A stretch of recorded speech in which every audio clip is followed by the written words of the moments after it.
Guys, এই যে আম এর ভিতরে দিলাম। এখানে দেখেন আমটা নিয়ে যাইতেছি, দেখি বাচ্চারা কেমন করে নেয়। গ্রীষ্মকালীন ফল, প্রথমে একটা ফল পাকছে, কিন্তু এটা হয়ে গেছে, ফলটা পচা।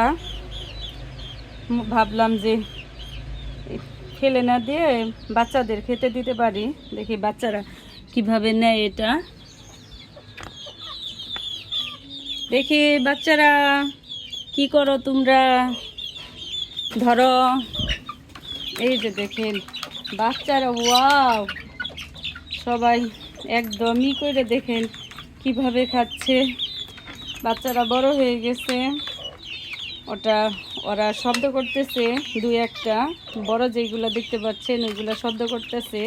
ডিম পাড়ার আগে যে ক্যাকের শব্দ করে, সেটা আশা করি কিছুদিনের ভিতরে ওরা ডিম পারবে।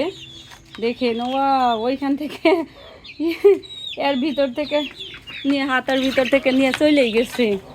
ওরা ওইখানে খাবো, সব পাগল হয়ে গেছে খাওয়ার জন্য। বাচ্চাদের পানি শেষ হয়ে গেছে, পানি দিয়ে যায় বাচ্চাদের।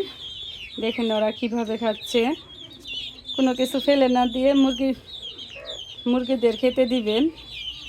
ওরা দেখেন কত সুন্দর করে আমটা খাচ্ছে, কিভাবে খাচ্ছে ওরা।